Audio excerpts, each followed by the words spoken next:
Alors, la séance est maintenant ouverte. Nous avons une présentation spéciale du quartier vert.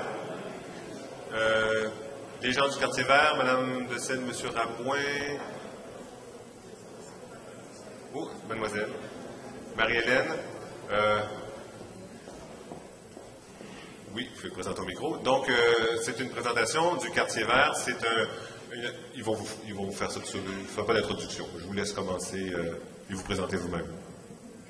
Merci beaucoup. Bonsoir à toutes et à tous, aux citoyens et citoyennes, aux élus de l'arrondissement, aux fonctionnaires de l'arrondissement. C'est un plaisir pour nous d'être ici ce soir pour lancer officiellement ce projet Quartier vert du Plateau-Est. Je m'appelle Annie Pelletier, je suis de la Maison d'Aurore, un centre de regroupement et d'action communautaire qui existe depuis maintenant 34 ans. Et la Maison d'Aurore, eh bien, elle est reconnue dans son milieu pour sa capacité de rassemblement, de concertation, de mobilisation citoyenne aussi. En a fait foi l'importante démarche effectuée auprès du comité circulation du plateau Mont-Royal depuis les 5 dernières années. Les impacts d'une telle collaboration ont été majeurs. On parle d'un plan de déplacement urbain qui a été proposé par les citoyens, favorisant la participation démocratique et une implication soutenue des membres dans le comité. D'importants liens aussi qui ont été créés avec les acteurs du milieu qui sont convaincus de la nécessité des mesures d'apaisement de circulation dans le quartier. Alors, forte de cette expérience, la Maison d'Aurore a répondu cette année à l'appel du Centre d'écologie urbaine de Montréal pour réaliser un quartier vert actif et en santé dans la partie nord du Plateau-Est. Alors, pourquoi le Plateau-Est? On sait que la Corporation du développement communautaire Action Solidarité Grand Plateau, avec ses partenaires dont la Maison d'Aurore fait partie, avait amorcé depuis 2007 une importante démarche de réflexion, de consultation citoyenne pour voir ce que serait le développement futur du secteur Plateau-Est. Et cette importante démarche, bien, elle a mené à la réalisation du Forum Plateau-Est le 28 novembre dernier, pour ceux qui étaient là. Le Forum a rassemblé plusieurs organisations et groupes communautaires, des élus municipaux et pas moins de 70 citoyens et résidents qui ont démontré une volonté commune d'accentuer un virage vert, de favoriser les transports actifs et sécuritaires et de concrétiser un développement local intégré et durable. Le Forum a conduit à l'élaboration d'une déclaration citoyenne pour un développement juste, solidaire et équitable. Et dans ce que dit la déclaration citoyenne, on reconnaît notamment les préoccupations en matière de sécurité, de circulation et de transport actif en exigeant l'accélération de la mise en œuvre du plan de déplacement urbain, l'établissement d'un plan de réduction de la capacité routière et une plus grande considération de la sécurité des piétons et des cyclistes.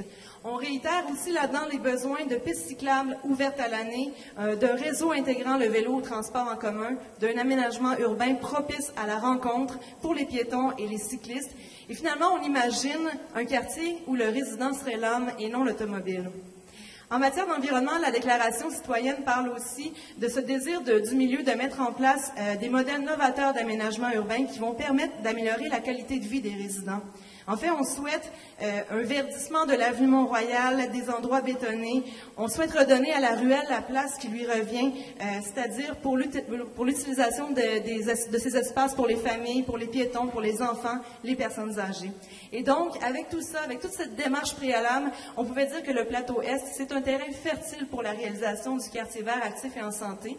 Et on souhaite que vous participerez, vous les citoyens, abondamment à nos activités de consultation pour qu'on puisse passer du rêve souhaité à la réalité, à des mesures concrètes de réaménagement du territoire de ce secteur-là qui en a bien besoin. Et on remercie d'avance tous nos partenaires dans le projet, le Centre d'écologie urbaine de Montréal, la CDC ASGP, l'arrondissement du plateau Mont-Royal, pour nous permettre de mener à bien ce beau projet avec les citoyens. Merci.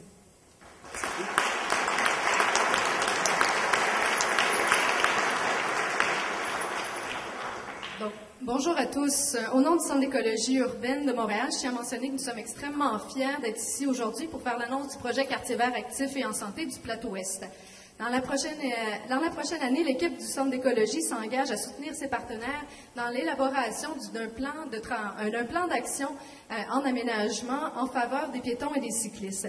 Le projet s'inscrit dans la 2e année des démarches de quartier vert que mène le Centre d'écologie urbaine. C'est donc riche de toute l'expérience de la première année qu'on entame cette démarche avec les citoyens et les acteurs, la population du plateau.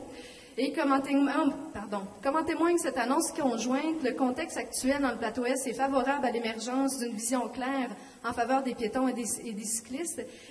ainsi qu'à la mise en application d'un plan qui vous sera remis à la toute fin de la démarche, c'est-à-dire en février 2011. C'est ça, tout à fait. Pour faire du Plateau-Ouest un quartier qui vous ressemble, surtout un quartier à l'échelle humaine. Donc, quel est le but de l'initiative? Donc, c'est simple, c'est de repenser l'environnement bâti et les espaces publics. Et par espace public, on entend évidemment les parcs, les espaces verts, mais également toutes nos rues, en faveur de la marche, du vélo et des autres modes de déplacement actifs. Et qu'est-ce qu'un mode de déplacement actif? En fait, c'est tout mode de déplacement qui demande l'énergie humaine. Pour tout le monde, mais particulièrement pour les jeunes, en prenant pour acquis qu'un quartier qui est aménagé, qui est sécuritaire pour les jeunes, l'est forcément pour tous. Et quelle est la vision de quartier vert? En fait, c'est de travailler à l'échelle du quartier d'appartenance, parce que c'est à cette échelle-là que les citoyens ont une connaissance fine des éléments, donc ils sont à même de participer à toutes les étapes de la démarche et qu'ils ont, le plus à même d'exercer leur citoyenneté. Et un quartier vert pour accroître les lieux de contact avec la nature au détriment des espaces minéralisés qui occupent une proportion beaucoup trop grande dans nos quartiers. Et un quartier actif et en santé pour équilibrer les aménagements des espaces publics entre piétons et cyclistes, parfois au détriment de l'espace qui est voué aux automobilistes. Et finalement, d'inviter la population à participer à la transformation de son milieu de vie pour qu'action après action, qui sont ciblées collectivement, la transformation du quartier permette d'améliorer la qualité de vie dans le plateau. Et les objectifs de cette démarche-là, qui durera 1 an, ils sont multiples. Premièrement, de sensibiliser la population, mais également l'administration aux problèmes liés aux aménagements inadéquats. D'informer des solutions potentielles à privilégier dans notre contexte nord-américain, nordique et montréalais. De démontrer la faisabilité de planifier collectivement et d'aménager des quartiers favorables au transport actif. D'encourager la volonté politique nécessaire au changement en alimentant le mouvement vers la transformation des quartiers à l'échelle humaine et en misant sur la participation citoyenne comme moteur de changement, et d'amorcer un changement des pratiques professionnelles en alimentant nos professionnels de solutions novatrices. Et comment s'articule ce processus en 3 phases bien simples? Une première qui s'adresse en fait à l'analyse du quartier, donc comprendre son quartier pour arriver en septembre avec un portrait en termes de déplacement actif. Une deuxième phase qui vise à explorer les solutions qui seraient propres au plateau et cibler une vision, quelle sera la vision locale de quartier vert et les solutions d'aménagement qui seront retenues par tous pour passer à la 3e phase, donc décider des priorités d'intervention jusqu'au dépôt du plan de quartier vert en février 2011. D'ailleurs, nous avons tenu à remettre à chacun des élus ici présents une copie des 2 plans de quartier vert issus de la première démarche dans Merciès et Parc Extension à titre informatif. Donc, quels ont été les impacts et quels seront les impacts probables dans le plateau? Mais les impacts issus de la première année des projets pilotes, eh bien, ils sont multiples, mais sommairement, c'est la sensibilisation à l'information de tous dans le quartier, donc l'amorce d'un mouvement, d'une demande pour des aménagements à l'échelle des piétons et des cyclistes, l'élaboration d'un plan de manière participative en incluant des publics qui participent très peu à ce genre de démarche-là, si vous arrivez à voir les photos de la présentation, donc en intégrant jeunes, en rassemblant les jeunes, les aînés, mais en rassemblant également autour des tables de travail différents groupes qui ont peu l'habitude de travailler ensemble et susciter la volonté politique. Je donne à titre d'exemple l'engagement du maire de l'arrondissement Mercier-Hochelaga-Maisonneuve, Réal Ménard, qui, suite à la démarche Quartier Vert, s'est engagé à créer un poste de commissaire au développement durable et un comité de suivi à la démarche Quartier Vert pour mettre en place les actions qui ont été ciblées dans le plan. Donc, la candidature du Plateau-Ouest a été retenue pour des raisons fort simples, parce qu'il y a une très forte mobilisation du milieu autour des enjeux d'aménagement et de déplacement et qu'il y a l'engagement fort des élus de l'arrondissement. Et le Plateau-Ouest, le territoire ciblé, quel est-il? Donc, vous voyez en vert plus foncé les limites du territoire auquel on s'adressera plus prioritairement. Et certains lieux ont déjà été ciblés par nos partenaires. Donc, on s'adressera surtout à l'aménagement de la rue Mont-Royal-Est, l'aménagement des lieux communautaires et de fréquentation des jeunes, la question de l'apaisement de circulation autour du secteur maçon et le secteur des sites de la STM et Ford. Donc, l'intérêt de la démarche pour la communauté, Encore une fois, ils sont multiples, mais sommairement, c'est de bénéficier de solutions d'aménagement qui traduisent la vision, les orientations et les priorités de quartier, d'alimenter la vision et les normes d'aménagement quartier vert de la Ville de Montréal qui sont en cours d'élaboration, et pour que le plan devienne finalement un levier pour le financement et la réalisation des aménagements. Donc, je vous sens intéressé à participer à cette démarche-là.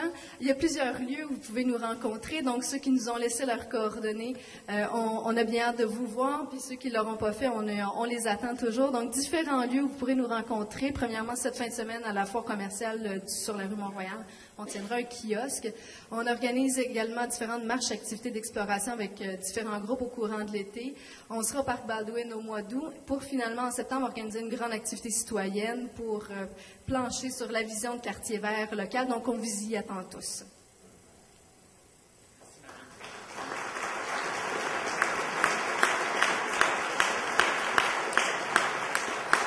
Alors, c'est un grand honneur pour le plateau Mont-Royal et mon district d'avoir été sélectionné par le Centre d'écologie urbaine pour ce magnifique projet.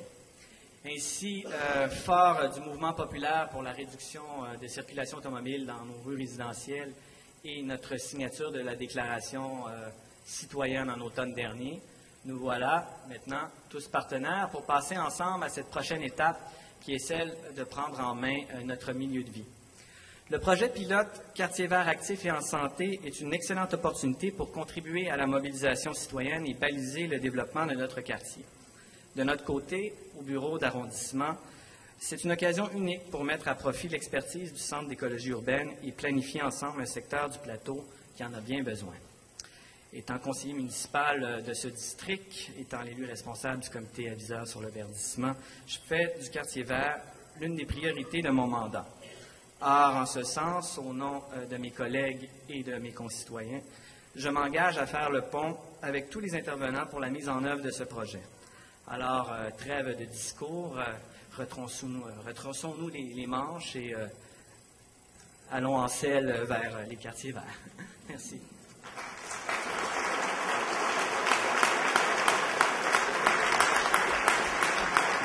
Alors, merci à Annie, à Marianne et à Carl. On a un ordre du jour très... Écoutez, malgré la morosité ambiante au conseil de ville, vous devez savoir, si vous suivez l'actualité, ce qui se passe. Je suis de bonne humeur. Il se passe quelque chose, il y a une énergie dans la salle. J'ai peine à croire, à réaliser la qualité du plan qui nous a été présenté aujourd'hui. C'est vraiment palpitant pour la suite des choses. Alors, je vous écris un petit mot. Du rêve au projet, du projet au plan, du plan vers la réalisation d'un premier quartier vert à Montréal. Je ne sais pas si vous le réalisez, mais aux yeux de la prochaine génération, des prochaines générations, on est peut-être en train de vivre un moment historique. Aujourd'hui, le passé rencontre l'avenir et peut-être même, on peut dire que nous passons de la théorie à la pratique en nous rejoignant autour de ce plan. Avant de laisser la parole à ma collègue Josée Duplessis, qui va vous expliquer les mesures du plan que l'arrondissement va réaliser au cours de en 2011, je tiens vraiment à souligner toutes les personnes qui ont contribué à mettre de l'énergie dans ce plan. Vraiment, je ne sais pas si vous comprenez qu'est-ce que ça implique. Là, je veux dire, quand on lit... Quand j'ai reçu la section 3, la section qui nous intéresse, lundi dernier, j'étais tellement émerveillé que j'ai arrêté de lire. J'étais « Wow, c'est incroyable! » C'est vraiment un guide. Tout est expliqué, tout ce qui... En tout cas, peu importe. Je voulais dire qu'on se le dise. Moi, je vois ça comme... je m'engage à porter ce plan-là, puis je vois ça comme un guide. Donc, non... C'est pas simplement pour l'évolution de nos conditions de vie dans le quartier, mais c'est aussi pour démontrer aux Montréalais de quoi ça en retourne un quartier vert. Là, on a l'occasion de concentrer nos ressources puis de montrer aux Montréalais, regardez, on est capable de réaliser, de prendre en main notre développement en fonction de l'amélioration de nos qualités de vie. Donc, en ce sens, il faut réaliser notre responsabilité collective à faire le nécessaire pour réaliser ce plan-là. En dernier lieu, je ne l'avais pas prévu, mais je tiens aussi à remercier l'ouverture que M. Despatie nous a démontré tantôt. C'est sûr que le gros, à mon avis, là c'est peut-être subjectif, mais le gros point dans le plan qui nous est proposé, c'est la zone de rencontre qui est comme un peu le cœur du quartier du village de Lorimier. Et bon, nous, pour cette prochaine année, je vous invite à suivre l'évolution de nos projets au niveau de l'arrondissement. Vous savez, il va y avoir la place Laurier qui va arriver bientôt. Donc, c'est une première zone de rencontre qu'on va créer. Là, on est en discussion à savoir ça va être où la deuxième. Tout est une question de budget, c'est un autre game. Mais là, moi, personnellement, je prêche un peu pour ma paroisse, mais cette zone-là de rencontre est pour moi une priorité. Alors, si M. Despatie et les commerçants s'engagent à nous aider à aller dans ce sens-là, qui, à mon avis, est un plus pour la vie commerciale de Mont-Royal, considérant aussi qu'il va y avoir des nouvelles habitations avec le garage Ford, et peut-être, espérons-le, on va faire le nécessaire pour qu'il y ait du logement social éventuellement au garage de la STM, qu'on va tout faire pour faire déménager, si je peux être poli. Il va y avoir une nouvelle vitalité, il va y avoir des nouveaux habitants pour consommer dans nos commerces de proximité, qui font toute la vitalité et qui assurent un peu le succès du plateau. Donc, c'est pour ça que je tiens à manifester à M. Despatie ma collaboration aussi pour les commerçants. J'ai vraiment apprécié votre discours. Donc, José, je pense que tu vas nous présenter ce qui nous intéresse.